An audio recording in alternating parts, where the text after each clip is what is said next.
Welcome to Shogun Bros No Decaf, where passion meets purpose in the world of dogs. We go beyond the surface, covering care, training, breeding, husbandry, showing, genetics, and the history behind the breeds that shape our culture. We're here to inform, inspire, and keep it real. No hype, no shortcuts, and definitely no decaf. Join us Monday through Friday at 4:30 Arizona time. No daylight savings, no nonsense, just honest conversations about what it really takes to raise, train, and understand great dogs. This is Shogun Bros No Decaf. Let's get started. Disclaimer: we do not participate in any illegal activity and will not violate any animal or human rights. All opinions shared on this podcast are the individual thoughts of the speaker and do not reflect the thoughts or opinions of our guest or the host. In other words, your words are your words and your thoughts are your thoughts, not mine. Say it. Stand on it.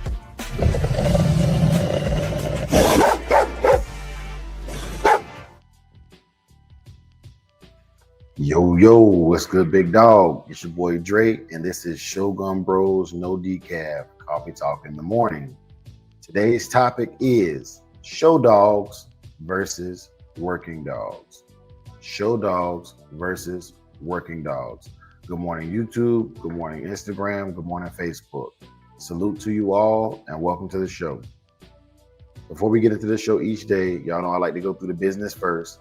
We are the home of the Digital Dog Show. It is done once a month. Entries are done via our WhatsApp, the Dog of the Week, and the Pup of the Week, done on Fridays and Saturdays respective. Voting starts in the morning, and we get out of there relatively quickly. Most of our shows last approximately an hour, unless I got something really big on my mind or we just cooking too well. But most of these shows last approximately an hour. So get in, enjoy the show, leave a comment. And if you like what you see, like, follow, subscribe, and share. Speaking of our contest, our winner for this past week's Pup of the Week is none other than Croc Bull Kennels Big Podina. This is the puppy of the week and a fantastic animal. Shout out to Croc Bull Kennels.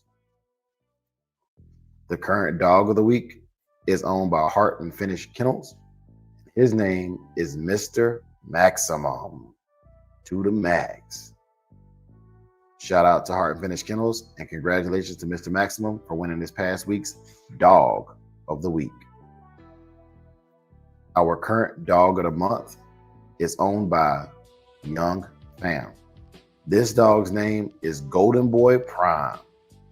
Golden Boy Prime competed against other dogs in the month of November, and he came out on top. In order to enter the Dog of the Month contest, you must win one of the weeks for that current month, and then you'll go up against the other dogs of the week for that current month. You can take multiple dogs of the week within your month and eliminate the competition. And our current dog of the quarter is none other than Pitwise Kennels, Oren Ishii. To compete for dog of the quarter, you must win one of the 3 months in your quarter. The quarters are January, February, March. Correction, the months for first quarter are January, February, March. For the second quarter, April, May, June. Third quarter, July, August, September. And fourth quarter, October, November, and December. To win one of those quarters, you simply have to win Dog of the Month, which means you have to win Dog of the Week. Be selected as the Dog of the Quarter by being voted on over the other dogs of the quarter. The current show that we are pushing right now is the South Bottom Kennel 3rd Annual Confirmation Show, which is going to be on March 14th in New Iberia, Louisiana at the Shug Arena, Arcadia Fairgrounds, 713 Northwest Bypass, Highway 3212. He just posted a recent video of the arena for those of y'all who may not have seen it, so that you can get out there and enjoy what there is to offer.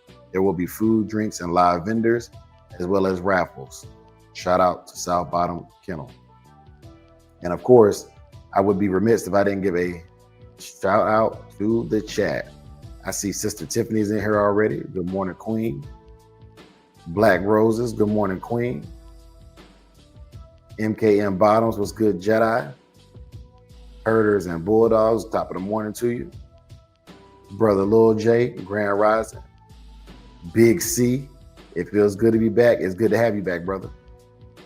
Brother Jerry. Oh, that's little J again. Yes, sir. Yes, sir. So as y'all get in here, make sure y'all hit that like button. Make sure y'all subscribe if y'all not already subscribed, and we appreciate you. Today's topic is show dogs versus working dogs. Live your life, dogs. What it do, big dog? Show dogs versus working dogs. And y'all know, before we get in here, appreciate the ones, man. The ones that symbolizes in our chat that we have done something that you either appreciate or has added value to your life. So thank you for all the ones in the chat. We appreciate the ones.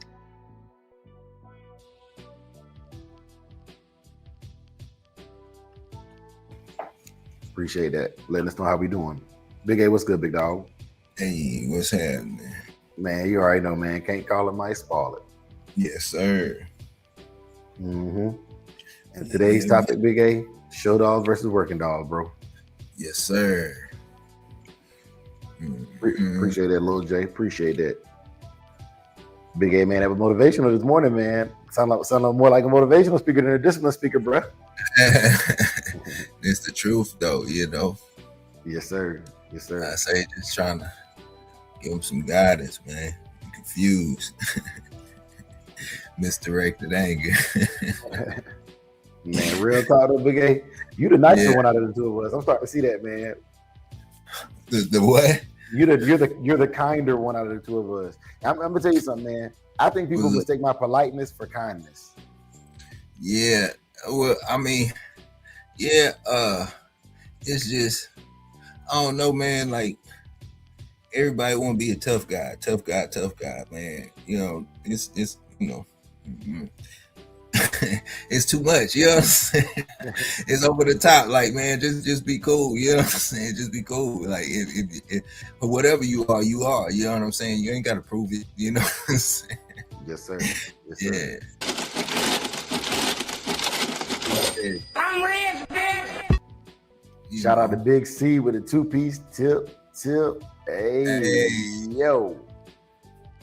Yeah. Thank you, brother. Thank you. All right, Big A, I got some I want to say show us a type of work, not what they were bred for, but still a type of work. Some of them show dogs put in work to look right as well as as their handlers. Yes, sir. Yes, sir. Yeah, man. So Big A, I put up some information. I got a couple of infographics for y'all as well today, related to this topic. So I'm gonna read y'all this, but before I get into reading, Big A, did you anything you want to add to that as far as the show dog versus working dog, just to start us out? Well, I can say this. Whatever dog, whether it's a show dog or working dog, however much time you spend with the dog reflects. And the dog takes on your personality. So, you know, that plays a big part in you know, the outcome of the dog, you know. The bond between the handler and the dog, you know, whether it's a performance or the show range. Yes, sir. I do agree. The dog adapts to the personality of the owner or the handler, specifically the handler. But yeah, man, agreed. And let me give y'all this real quick before I put the infographics up. Yeah. Says, what's up? Oh, my bad. I just wanted to say something real quick. Hey, Jerry, it's all good, man. You know, get back when you can, man. And yeah, man, I definitely had your wife in our prayers, man. Hope she praying for a speedy recovery, man. Yes, sir. Yes, sir. Agreed. Yeah, man. You know, we do our benediction at the end, man. We keep you in mind in that, brother Jerry. Yes, sir. It says, just here, while working dogs and show dogs may belong to the same breed, they are often worlds apart in terms of appearance, energy, and temperament. The split is particularly noticeable in breeds like German Shepherd dogs, Labradors, and Border Collies. Here are the breakdowns and the core differences. The priority is the number one difference: function versus form. The most fundamental difference is the goal of the breeder. Working dogs are bred for utility. The goal is a dog that can perform a specific job: herding, protection, scent work, all day long. If a dog is a fantastic herder, but its ears are wrong or its coat is wrong, a working breeder usually will not care. Show dogs are bred for conformation. The goal is to produce a dog that most closely matches the ideal physical standard of the breed, as defined by the kennel clubs, like the AKC. Every detail from the slope of the back to the texture of the fur is scrutinized. Okay, now I bring that up because yesterday we were having a discussion, and a good friend of mine came on here, and he was like, a shout out to Casino. He came on, he was basically addressing the fact that it seems like there's not a lot of standards in the American Pit Bull Terrier world. Young Fam was good, big dog. And Earthwork, that's right, that's where Earthwork is work.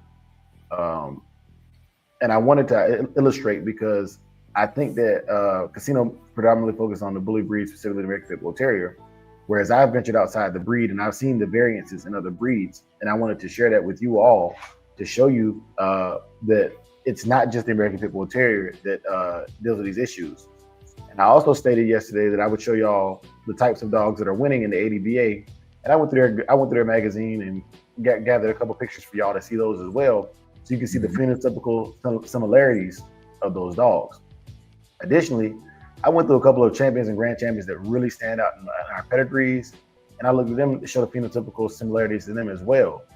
Mind you, while there are outliers to each type of dog, the general show class or the general dogs that win shows have a very similar phenotype. Maybe some more conditioned than others, taller or shorter, but if you took them and had a silhouette of the dog without measurements, the dogs are very, very similar. Without looking at the dog itself and just the silhouette, it should still appear as the American Pit Bull Terrier from across the ring. So I said all of that, and now I want to give you the first infographic before we get deeper into this conversation. The first infographic is of the German Shepherd dog. I'm gonna show it to you. I'm gonna kick off a song so y'all can marinate on our good old Shogun mixtape track, and then we'll get right back to the conversation, and we'll discuss what it is that I'm sharing with you in this video.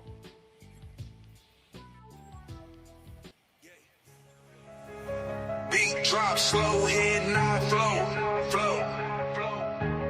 Blood don't lie, it's that old yellow line. Sack it from the south, Michonne on the rise.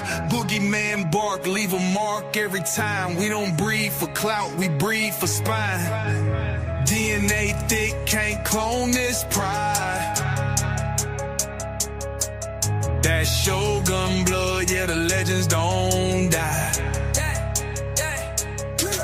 Started with Boogeyman, ghost in the chain, locked in the game, never move for fame. Old mountain lions run deep in the flame. Suck about the fire, Michonne brought the name, then came fat boy, muscle in the frame. Man, hard, put respect on the name. Shotgun smooth, but the work insane. Sugar sweet jit, but a bite ain't tame. Kiki in the back, had a game in the veins. Gatorade heavy, ran it straight through the rain. Red digit close, watch him work in the lane. Renegade rider can't hold that chain. Blood don't lie, it's that old yellow line. Socket from the south, Michonne on the rise. Boogeyman bark, leave a mark every time. We don't breed for clout, we breed for spine. DNA thick, can't clone this pride. That Shogun blood, yeah, the legends don't die.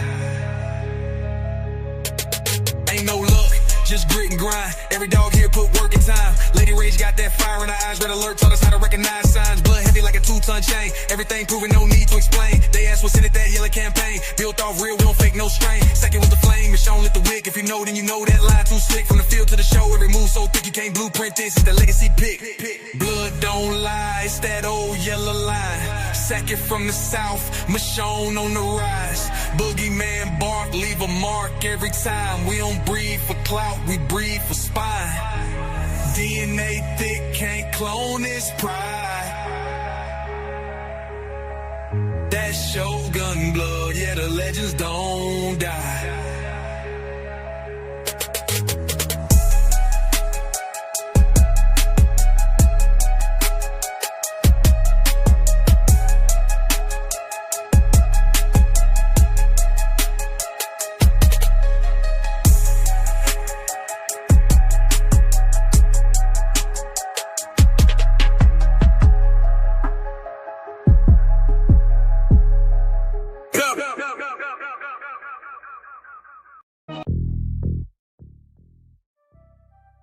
Okay, brothers, and we back.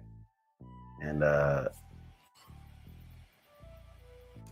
yeah, man, it's the photos I have before you are of different German Shepherds, and then there's even a transitional period from 1899 until the present time, right? And I wanted to show you the variances within that breed of dogs. There's one image where there's two facing off.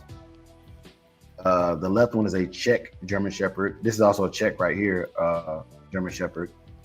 And then the obviously the black and tan saddleback with the slope to the back is the American variant of the breed, right?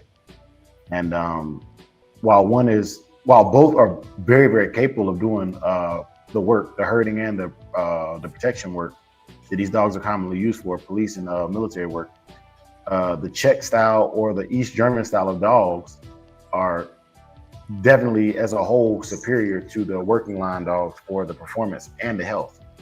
So they're more sought after for the work. For the work. And if I'm looking for work, when I had my Belgian Malinois German Shepherd cross, it was crossed into a Czech dog from KMPP lines, right? Whereas I see a lot of people get German Shepherds thinking they're going to be good guarding dogs, and the American dogs that are bred for typically the size and the look with that slope to the back, that iconic slope to the back that we're used to seeing, they were not bred specifically to maintain that standard of work, but they were bred to maintain the standard of image. So I've seen a lot of people with German Shepherds that are big pushovers, and I'm like, this is what happens when you value form over function in that way. Now, when you translate that to the American Pit Bull Terrier breed, there's a less specific. Oh man, shout out to RBG Lone Wolf with a 2-piece, man. Tip, Yeah. hey, yo. Oh, my bad, Big A. And salute to LKM with that 2-piece. You know what I'm saying? Man, yeah. Tip, hey, yeah. I'm working on my speech in 2026. Gotta do that, man. Yes, sir. And there's one picture that I really want y'all to hone in on when it comes back up, man. And it's a picture of all of the variants of the German Shepherd. If you're driving, man, you can catch this on the replay. But not this one. This is just the timeline of the change in the dog. This one right here. All right, that image right there. All of those dogs are German Shepherd dogs registered with the various registries, AKC, KMPV. Some of them are just old German kept lines, right? From all over the world. And to say there is no standard amongst breeds is not necessarily right or wrong, but it depends on what you're breeding for. Right. It depends on what you're breeding for. And an American Pit Bull Terrier, we consider the entire breed working, but that's just not true about our breed anymore either. There are lines that have gone completely toward the show side. There are lines that could care to at all about the show. And then there's lines that can do it both. And for the discussion we had yesterday, my only retort would be, if you want to show dogs, find dogs that do well in shows and buy from those breeders. And if you want to maintain the work, find show breeders that also challenge their animals with work. It's that simple. There have been grand champions, historically speaking, that were conformationally correct animals and were still able to perform in whatever endeavor they were put into. But to try to adjust the standard because a dog works and does not meet the conformation standard, I believe is flawed, a flawed ideology, right? So there are dogs that can work, there are dogs that can only be shown, and then there are dogs that literally have the best of both worlds. And I think that right now, for a happy medium, that is what most people are looking for. I want the dog that looks good and acts good. Simple as that. Now, phenotypically, the American Pit Bull Terrier does have variances in color. There's even like Big C just hit me a color. I can't even articulate the color to y'all, man. Like, I can't. But I'll tell you what, man. Regardless of the color, there's a phenotype that is winning in the ADBA shows. And I told y'all, and I gave y'all my word that I would find an image to illustrate what I'm speaking on. And before I put these dogs on the screen, I want to articulate the things that really stand out to me. Each one of these dogs, I can point out flaws in all these dogs, but all these dogs are ADBA champions, right? Well, not all of them. There's like one or two of them that I would say are like phenotypically correct for the breed standard. I'm not gonna say perfect because I'm certain if I look at a dog long enough, I'll find a flaw. But at a glance, they're phenotypically correct for the breed standard.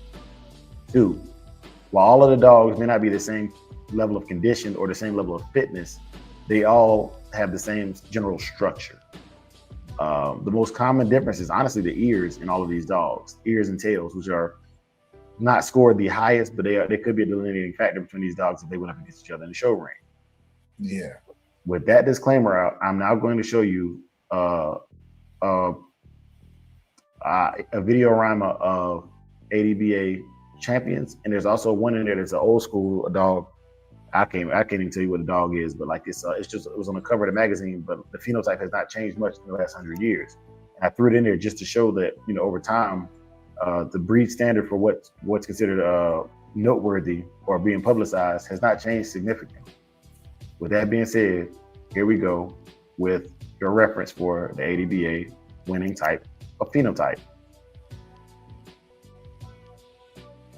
Each one of these dogs has a very similar look. It is not hard to indicate that even though some of them have smaller heads or larger heads, the proportionality of the dogs is similar to the phenotype of the American Pit Bull Terrier. Some have a little bit more slope, some are a little bit more defined, some are a little heavier. It all depends on where you are at and how the judge picked. But at the end of the day, none of these dogs would walk into the show ring and be questioned for their lineage or their purity in the breed standard. I also want to reference that these are ADBA photographs that are being used for reference use only under the Fair Use Act. And I do not intend to defame or discredit the ADBA for the work they have done. I'm simply using this video as a reference for the topic of today, which is show dogs versus working dogs.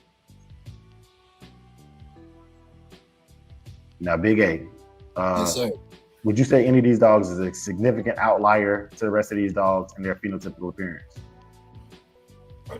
What are you asking? Like between all of the dogs, am I picking out an individual dog or? No. I'm saying, do you see any dog in here that like you like genuinely like? Okay, that dog definitely don't look like the rest of the breed. I haven't seen one yet. Okay, all right. Okay, so that was the first question I wanted to ask because I wanted to be very I want to try to paint a picture here of what's winning, right? Because the question was asked, what's there's biases in here, and So I think the bias. What's up? Let's talk about it. Start with the tail. Let's start with the tail. Out of each one of those dogs, point out the similarities between the tail, the ones that are visible. Okay, so right there you got that little rat tail. I would assume would hang like a pump handle. Rat tail, assume would hang like a pump handle, right? Because there's a brindle dog in here that I would say the tail is not correct. That dog right there, not exactly correct. I would say it's a slight flaw. Doesn't hang just like a pump handle. It's not going to be a disqualifying fault. Right there, rat tail, little small rat tail. This dog is the outlier when it comes to that, right? Okay. I would say that brindle dog is probably the most flawed dog I've seen on here, and I'll break that down for y'all as well. But overall, those dogs. What's up? Yeah. Before you get to breaking that down, okay, let's move to the hind legs and the back hips. They should be spry.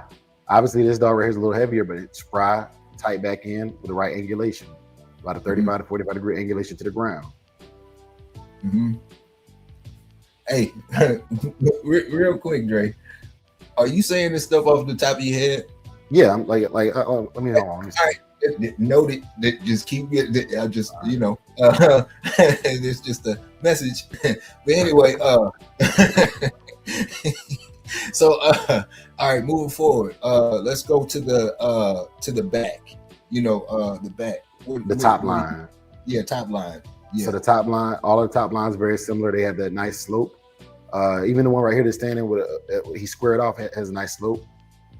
Good slope to the back. You know what I mean? The top line does not sit higher than the head. The head is supposed to sit at least two-thirds higher than the top line.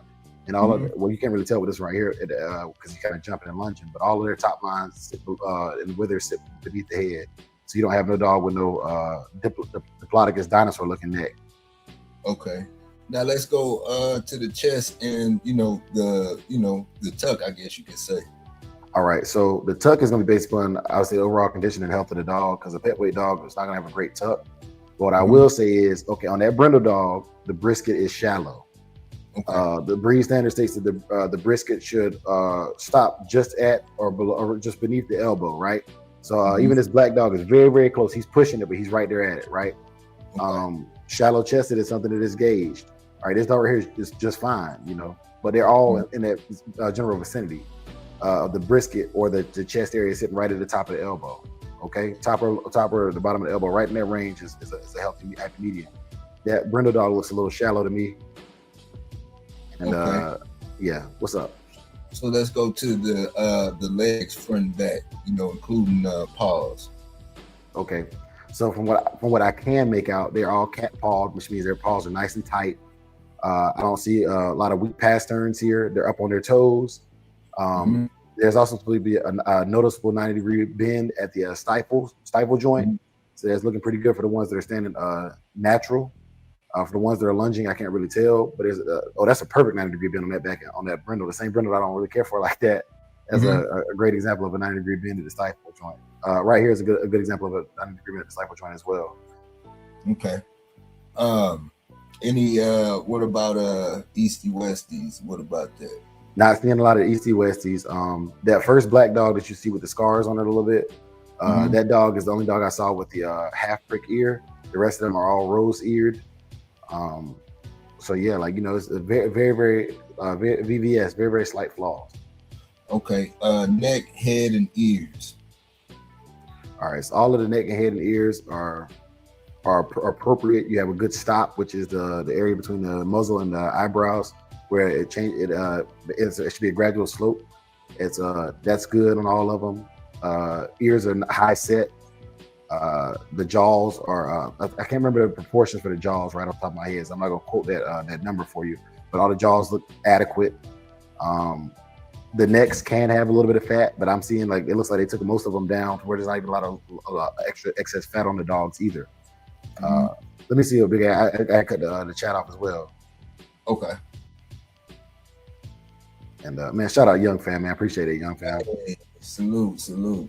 Yeah, okay, so now let's move to the snout and the teeth. Okay, so what I cannot judge here is the teeth. And the reason why it's not is because I need to see the teeth together. All right. The top canine should sit just behind the bottom canine. Neither the bottom lip should not be protruding. It cannot be lippy. So the dog, it shouldn't have like that molosser look either. Most of these are tight-lipped dogs. I don't see a lot of overbite, but I can't really tell or give you a good assessment based on the pictures of how their bite is. Speaking of overbite, underbite and overbite, that accepted to a certain extent as far as confirmation.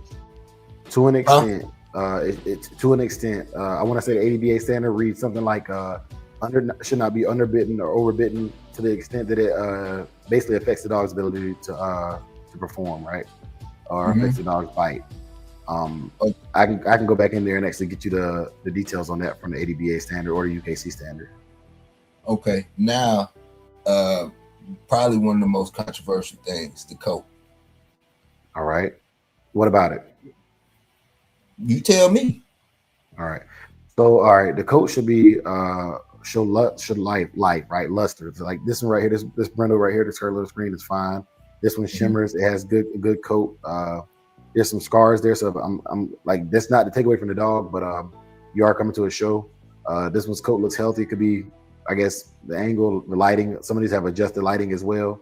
But the coat should be healthy. It should not be too long. I see a lot of dogs with longer coats than what I would expect for a show dog. And just like going to the box, man, if you know your dog's coat is longer, but you have a great looking dog, get you some buzzers and take the coat down. You know what I'm saying? Yeah. Don't come in there expecting us to adjust to your breed standard just because it's your standard. Maybe your dogs are great dogs, but maybe somewhere in that line, there's you bred one dog too many. They had that longer coat or that thicker tail, and as a result of it, you have that a resurgence of it by inbreeding. So Yeah. Did you need to go to the Brindle now or no? Oh yes, I mean I pretty much assessed that Brindle. You know, I was just saying the brisket was a little not right. The tail wasn't the greatest, and even the coat on that Brindle dog wasn't the greatest, right? Yeah. But at the end of the day, it's a champion, and I wanted to address this as well. We're talking about championships in the show dog arena. I got to get back to working dogs too, because we kind of been beating the show dogs for a little bit. But when it comes to the show dog arena, right? Some of these dogs won because they're in a state where there's shows every weekend, and they're champion. I'm not gonna say they didn't deserve to win, but there's enough shows to show up that eventually you're gonna be the best dog. Whereas, consistency. yeah, you know what I'm saying? You can do it by numbers, or you can do it by just overall dominance. So there are some dogs that can go to any state and win, right? And those are the dogs that I look at, man, the ones that really travel. No disrespect to the East Coast, but you can go as far on the East Coast in one day as it takes to cross the state of Texas, right? But also in the state of Texas, they have probably the most shows per year than any other state, besides North Carolina. So when I see champions from those states, I do not discredit the champion. I would never discredit the champion, but I will say that dog that won in Texas, that won in Louisiana, that won in California, that won in Florida, that won in New Jersey, that dog that's a champion to me is a more well-rounded, a more national champion, if that makes sense. Yeah. And then also in certain regions, man, certain dogs hold their name ring, or certain lines ring bells. So you know what I'm saying? They looking for them before anything else. And you can get lucky, but a lot of this is not luck. So I'll give you an example from the interview I saw with Mona White. I can't remember who did the interview. I think it was American Game Dog Podcast. She said she does not even breed her dogs until they are show champions. For that reason, because she's looking to produce more like them, right? So she has, that's her standard, that's her culling process of who meets the genetic lottery to even continue the genetic lottery. And if these are things you're looking for, then find you a dog. Let's say your dog is not conformationally correct, but it's a great working dog, the best working dog. I would just find a conformation show dog that I feel could be a working dog and breed those two together. You know what I'm saying? Yeah. But I wouldn't be chasing pedigree so much. For the show, I would not be chasing pedigree so much. I'm gonna just say that. You know? Yeah. I think some of the best show dogs are actually crosses, because they win the genetic lottery from what both lines bring to the game. You know. Now for working dogs, I will utilize the same ideologies. If I'm breeding for work, I don't care if the ears and tail are correct at all. I don't care necessarily, as long as it doesn't inhibit the function of the animal. I don't care. If I'm breeding for work only,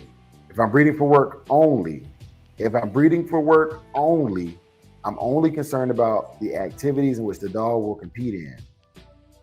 There are a lot of wall climbing, weight pull dogs that will never meet the standard. And honestly, they don't even look like pit bulls. They look like some mutts. Yes, sir. Live your life dogs. Work. You care about nose, drive, and mouth. Agreed. Yeah.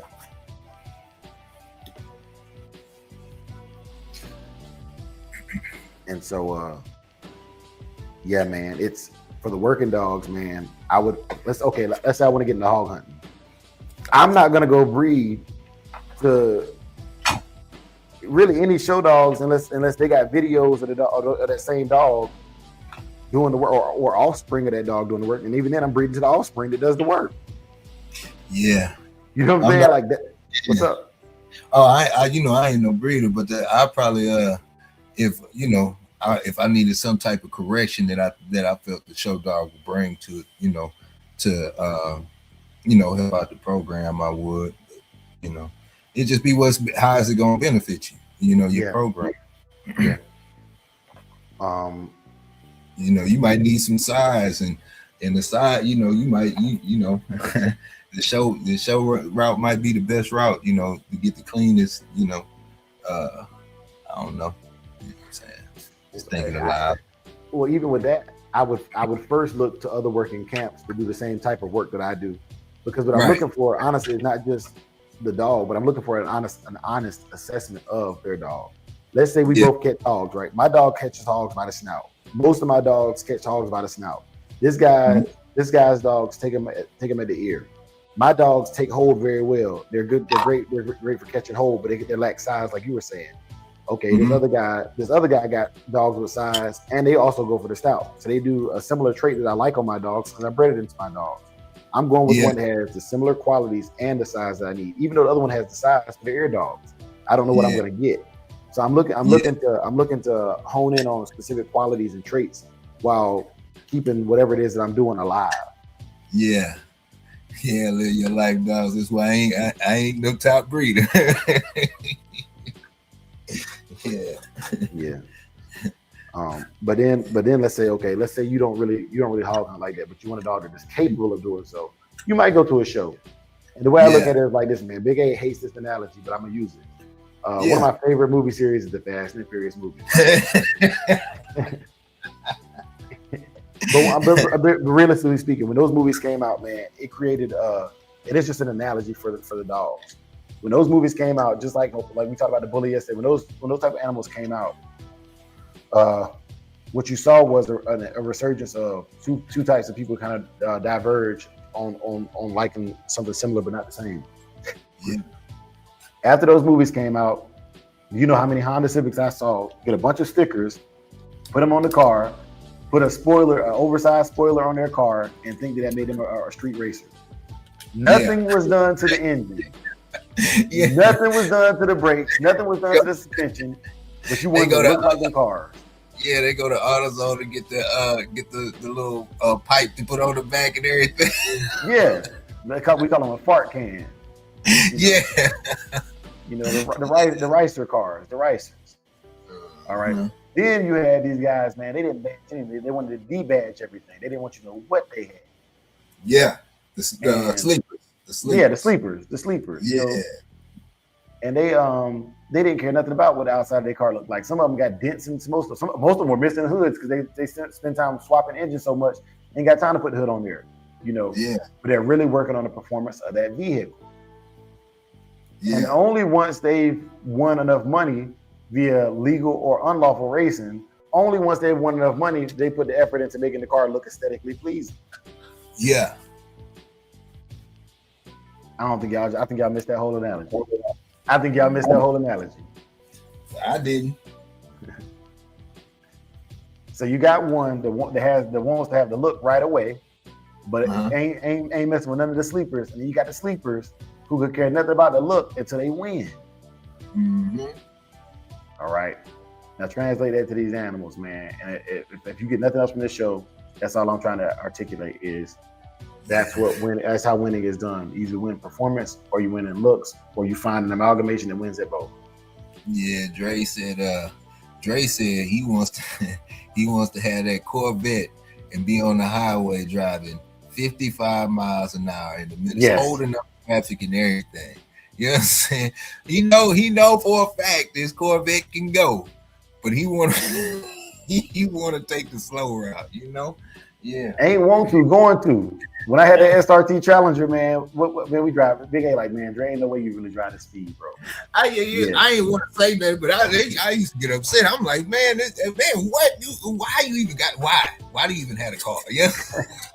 But it's funny you say that because a lot of pit bull guys will say that about my dogs. My dogs look like I'm gonna be real with you. My dogs look like they can go. You know what I'm saying? Like my dogs look like they can go. I don't care how nobody else feels. My dogs look like champion show dogs and champion box dogs. They look like that, right? And it's like, man, if I had that dog, what I would do, but you don't. You don't. Yeah, man. You want to find out what it's like? I can put a price on it for you. Yeah, man, and that's kind of like how the dog game is too. You know, I know a couple of old school dog men that just dumbed it down to 2 dogs and just don't care. They just enjoying their dogs and whatnot. And it's similar to the old schools they grew up, had an arsenal of cars or whatnot, but when they get older, they only have either 1 or 2 cars. They either got that vet or they got some truck, and they good with it. Yeah. Yeah.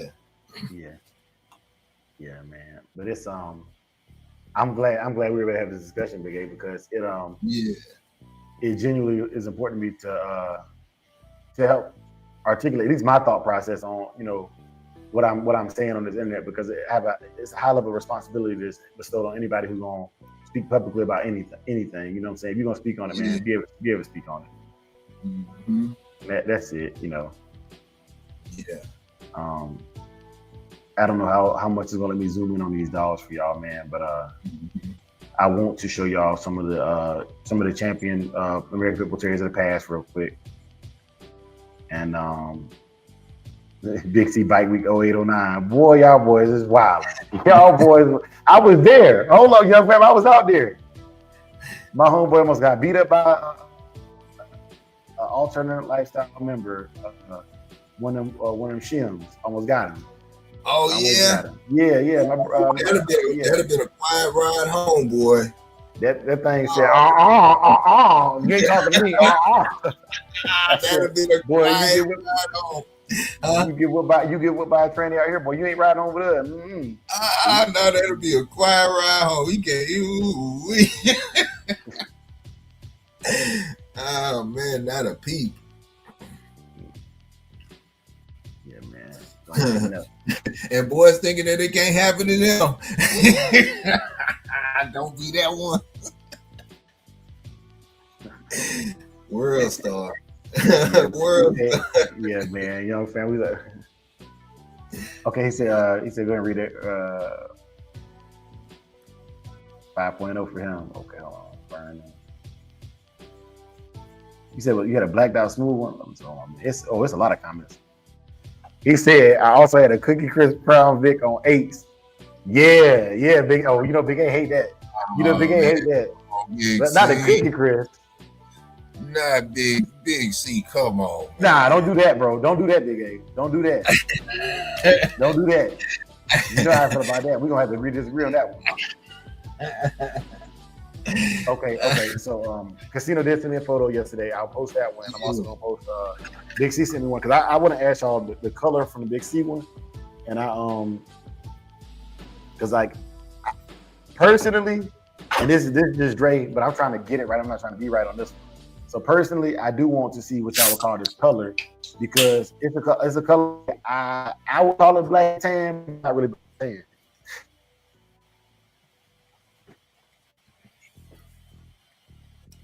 But it's a great example. I'm glad. This dog post on the screen, I would call it black and tan, but it's not really black and tan. It's I don't even know what to call it. I don't know what to call it. So I'm putting it on the screen to ask. You know what I'm saying? Does it have a description of what it is? Nah, man, it's just a two-tone dog, bro. It's a two-tone dog, but it's not black and tan. It's more like a chocolate and tan. You know what I'm saying? But for the purposes of the color chart that the ADBA has, I don't know what they call it. You know what I'm saying? It don't have no white on it, like, you know what I'm saying? At night, that is a black dog. Nah. It's not. Check this out.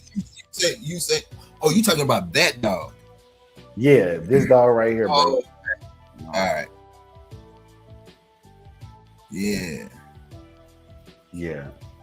Oh, Big A couldn't see it either. Yeah. You know, I had to put it up there. Big A was kind of. Nigga, that's Chinaman. Yeah, that's what I was about to say. I was like, man, what? That's a black dog to me. You turn the lights off, man. Yeah.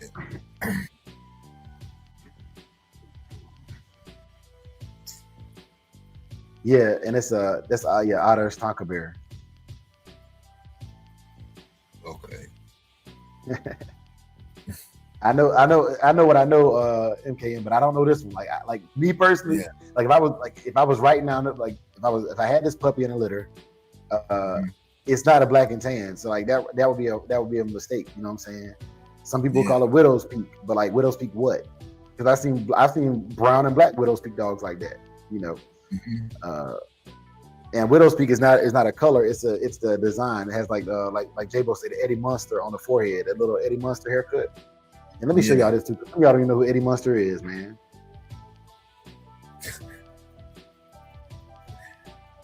Let me help y'all out, but because it does, man. It does help to know what Eddie Munster is. I'm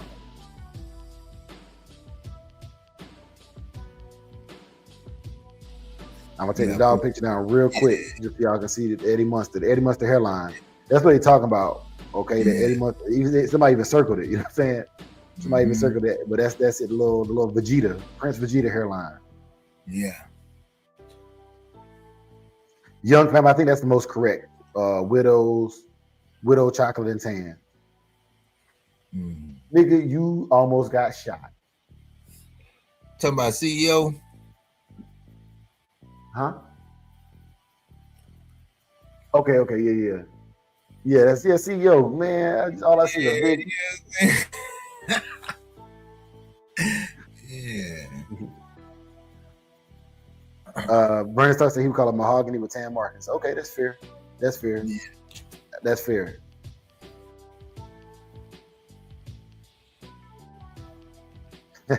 Quick says brown dog. Yeah, man. Salute to y'all on that, man. And I got another photo for y'all too, man. And this can get ugly, but I need y'all to be as responsible as y'all can be while giving genuine feedback.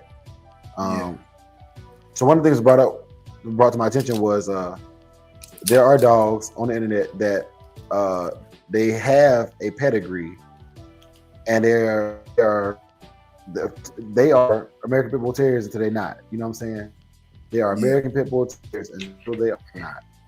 And I don't go looking to. I genuinely don't personally go looking for to judge other people's dogs. Like, they don't put them in my show. But I did want to use this as an example because I'm using the other ones as an example. I don't see an issue with it.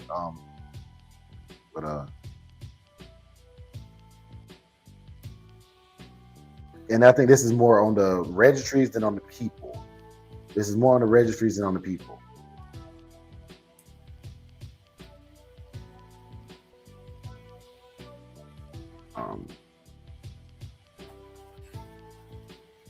While it's uploading here in just a second, y'all. Yeah. Okay. So this dog right here, I was told has a pedigree, and I mean, it has it's reminiscent of an American Pit Bull Terrier, right? But it to me is not.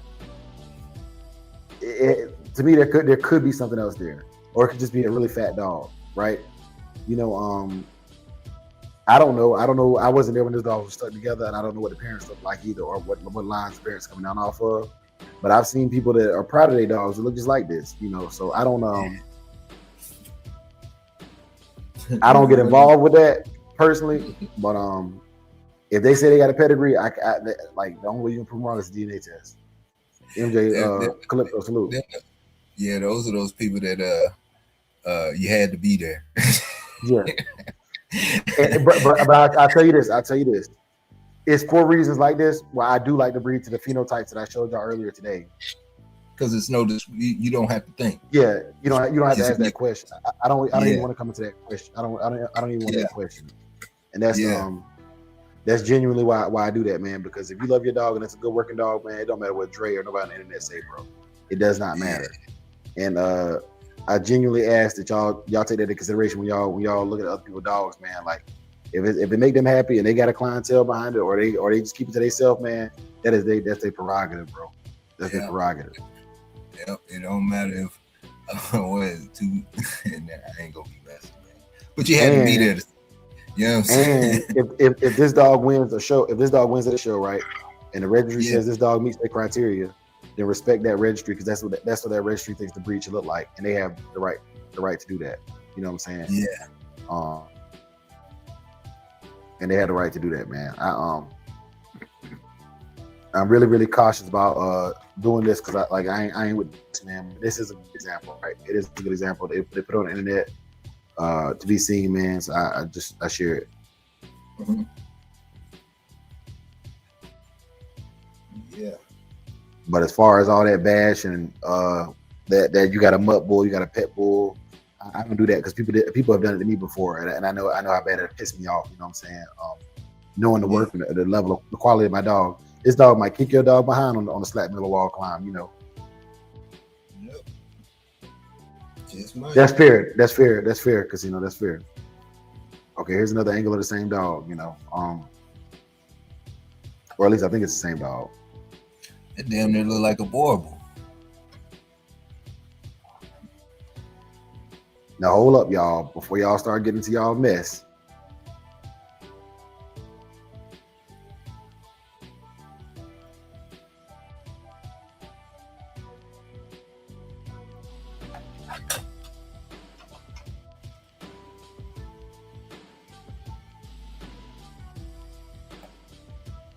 because y'all getting into y'all mess, but I'm going to piss y'all off a little bit. Uh-oh.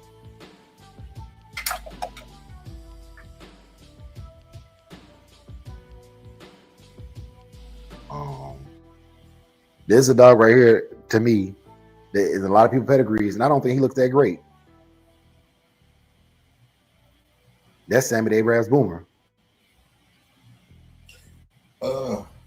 As far as looks, but was he a good? That ain't what I asked you, Big A. That ain't what I asked you. Don't lie. And see, because now you backpedaling. But did he perform good? Did he perform good? Now you backpedaling. You know what I'm saying? That's exactly what I was getting at. Yeah. That's why I say, man, if you're gonna show him. If you're gonna let him go, let him go. Yeah. But don't be backpedaling. You know what I'm saying? Don't be backpedaling, bro. But did he perform well? He in the pedigree. Did he perform well? Nah, I don't wear that crap. Yeah. I don't like Sammy the Arab Boomer look. Yeah. But the dog was a performance animal. Now, just because that last dog I showed y'all didn't know the owner, or y'all don't know what his reputation is. You know what I'm saying? It was easy to talk about him, right? Mm-hmm. And this is why I say the flaws is in the community. Because when I showed y'all them German Shepherds, we go back to them German Shepherds. When I showed y'all them German Shepherds, it was easy. It's easy when it don't affect your yard. It's easy to sit there and hold your nose up and put your ass on your shoulders. Yep. Now I'm gonna go back to the German Shepherd example. Purebred German Shepherd, purebred German Shepherd. Both of them can perform the same task. One is better at it than the other one, typically. How they bred, where they come from, and what the owner's purpose behind the breeding was. But they are still genetically in the same genealogy of dogs. It's just over time, one went for the look and one went for the move. Do you think that? Never mind. What's up? Well, go ahead and say it. You done started. No. That's it. Yeah.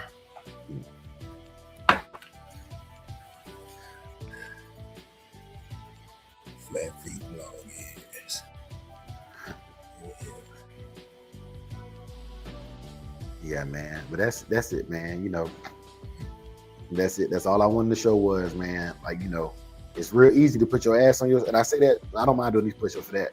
But when you put your hind parts on your shoulders, you know what I'm saying, and you start talking like that, man, easy until I start calling out dogs in your pedigree that ain't necessarily the best lookers, but you probably on that pedigree. Yeah. We done had this Barracuda discussion. I thought we ended this with that Barracuda discussion. Mm-hmm. Thank you, Mr. Star. That's what I'm getting at, Mr. Star. Yeah. I don't. You have to get Casino on that one, Big C. I don't know his name specifically. But I will tell you this, man. The images I seen of a dog that look like that, it's this guy does post, man. I forget his name. He does post, man. He talks about the history of the game dogs and everything, man. And I just can't remember his name, bro. And like I said, he don't come over here messing with me. So I'm not gonna just throw his name out there from Facebook. You know what I'm saying? I can send you a personal screenshot of the page that I seen where I think that dog came from. But But I'm not like, I didn't even want to show that brother's dog over here because the first thing that's gonna happen is somebody gonna go back and be like, Samurai was on his channel talking about your dog. That brother didn't even offer his dog to be viewed on my channel, you know. And I ain't with the mess, but for the purposes of today's example, I would show y'all what was brought to my attention, right? And that's it, man. Yeah. Because everybody, if I don't mention them and say something good about them, then I'm hating, you know. So but I'll take the hate because I'm proving a point this year, you know. And that point is this, man. We picking and choosing, bro. Yeah. And the picking and choosing, it ain't just the registries, it ain't just the people that's buying them, it ain't just the breeders, it's everybody. Everybody picking and choosing. Dre picking and choosing. You know what I'm saying? Everybody is picking and choosing. But the thing is, you got the right to pick and choose. You don't get the right to tell other people what they got to pick and choose, though. That's the only disagreement I have with the whole conversation we had today about the working dog versus the show dog. Yeah. He say, what do you have to say about Champion Goon? Let me pull up Champion Goon real quick. Yeah, which doesn't look like Frisco, but does have a pedigree.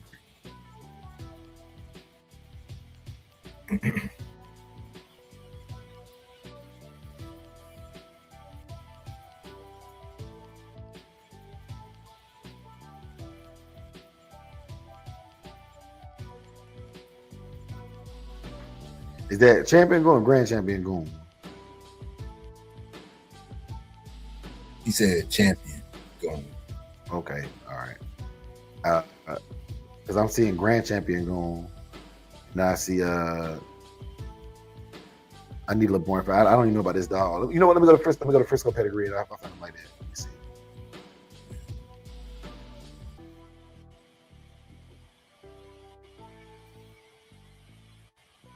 But I will say this, man. It's so many discrepancies with these pedigrees, man.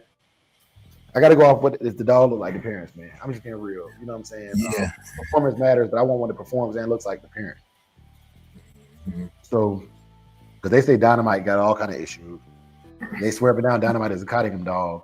I don't know what to believe, man. It's so much mess behind it that all I can do is say, does this dog look like the parents? Okay, cool. He probably bred similar to how they say he is. You know what I'm saying? You just had to be there.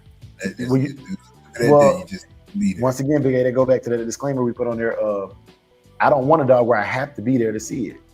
If I come to your yard and I see consistency in your yard, that's a good sign. Even if it's consistent trash. Even if it's consistent trash, you know what I'm saying? I'm like, all right, cool, it is what it is. You know what I'm saying? Like this. Yeah. And mind you, that trash, my version of trash can be completely different than your version of trash. You know what I'm saying? I just use that as an example, but I want to see some kind of consistency. I don't want you went out and bought one good dog and you're trying to cross it into your line and not give it credit, you know what I'm saying? Or this, that, and third. Yeah. I don't do that, man. Like the yard looks similar. Do they have the same phenotypical expression like they say yesterday? It is 27 pages on this dog on Frisco pedigree, man. I'm gonna need you to do me a favor. I'm gonna need you to go online and get the online ped number. We're not gonna have time today, but we can get it at another time. But what people normally do, my brother, because I don't know. I can't remember who exactly asked the question. They drop it in there. Yeah, they drop the ped number in the chat, and then we can pull up the ped based on the ped number, and we can diverge into that. But we can do that for tomorrow's episode. But I'm gonna need y'all help because the dogs that I look for, they have a similar look. Even if they're not the same color, they have a similar look to them.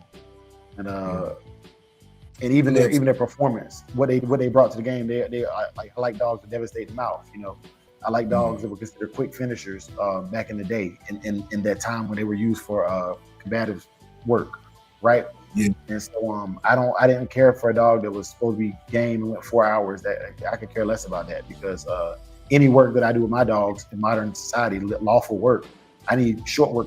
I need a dog to do short work, make short work of whatever it is, whether it be 2-legged or 4-legged, right? Yeah. And gameness is important, but it's not the only quality that matters in modern work. You know, they have to have enough heart to take on whatever the opponent is, but they also have to have intelligence, intelligence, skill, awareness, discernment. Yeah. Would you say that game and intelligence are kind of exact opposites, I guess you could say, to an extent. Well, what I mean is, if you were to put game on one side of the old school scale and put intelligence on the other side of the scale, it would never even out. Not opposites, but definitely different qualities. Not opposites, but definitely different qualities. Because the opposite of intelligent is unintelligent, right? Or not intelligent. And so I would say a dopey dog would be the opposite of an intelligent dog. Like, you know, just can't get right personally. But that's a whole nother episode too, Big A. And we at the hour mark. You know what I'm saying? I can't even believe you asked me that question as late in the show. I'm pulling one of Mr. CEO's moves. Yeah, you are. But that's definitely something we can talk about as well. You know, intelligence. Like, what does it look like? We talked about it before, but like, you know, inequalities of it. I'm not the person to talk about game. I would need Mr. Vernon or a schoolboy, somebody to talk about game. I don't know. I can't tell you what game look like. You know what I'm saying? Yeah, on that episode, whenever we do it, if you can play that short clip of Boudreaux talking about his perception of the intelligence and game, and you know, versus game and the dog. If you need it, I could pull it. But you know, and we could take it from there. Yes, sir. That'd be solid. That'd be solid. Mm-hmm. Yeah. All right. So, salute, and RIP to Boudreaux, man. Salute, man. Salute and RIP to all the great dog men that passed away in 2025. Yeah. But yeah, Big A, you got any parting remarks? Any saved rounds? Real quick, man. Hey, salute to the morning PT boys, man. It's hey, it's this 59-year-old from Australia, man. He said he was doing like 50 push-ups a day, and then just tuning in and whatnot. And then the day he hit me with like, celebrating drinking a beer. I said, what you drinking a beer for? He said, man, I did 500 push-ups earlier today. Yes, I say that's the stuff I be talking about. That stuff make me feel good. You know what I'm saying? Like, yeah. 59 years old, wasn't doing much. Now he up, getting it. Yeah. Yes, sir. Mm-hmm. Yes, sir. Mrs. Starr said Floyd was correct. That's the simplest explanation. I'm gonna leave that to OGs, man. Like y'all know, when it comes to talking about who is the dog man, who ain't, I try to stay in my lane with that one. When it comes to game, who ain't game, what dogs are the best dogs from the past. I like to ask those questions to those people that was there or the people that that knew those people directly. You know what I'm saying? And the only reason why I asked that question was because show versus working dogs, in our breed, and then the things that you were looking for, you have to sacrifice one quality for another, to get to where you're going. And game is not, at least in our program, it's not at the top of the list. You know what I'm saying? While other people, game might be, 1, 2, or 3 at the top of their list. So yeah. Well, I think it was Earl Tudor that said the name of the game is game. You know what I'm saying? So man. But I'm gonna leave y'all with that, man. This was a great topic. I think great talk. I enjoyed it. Y'all were very, very. I enjoyed y'all input, and I want to give a special shout out to Little J. When we get a Christian watchword today, man, I want you to know that we're uplifting your wife for a speedy recovery. Yes, sir. Make sure y'all, if y'all haven't already hit the like button, make sure y'all hit the like button. Y'all should share this one. This was a good one. Share this video, man, and make sure it gets pushed out to the algorithm. Other than that, man, let me hit y'all with this Christian watchword, the Neo Dog Man chant, and we're gonna get up out of here. May the Lord watch between you and me while we're absent, one from another. Amen. Amen. For the love of the dogs. For the love of the game. Ease. Ease. Yeah. Beat drop, slow, head nod, flow. Blood don't lie, it's that old yellow line. Sack it from the south, Michonne on the rise. Boogeyman bark, leave a mark every time. We don't breathe for clout, we breathe for spine. DNA thick, can't can't clone this pride. That Shogun blood, yeah, the legends don't die.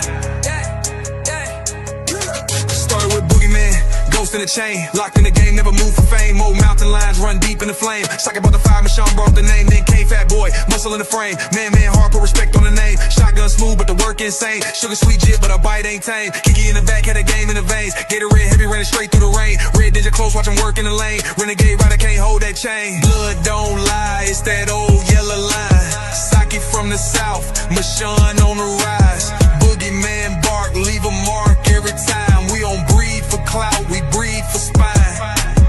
DNA thick, can't clone this pride. That Shogun blood, yeah, the legends don't die.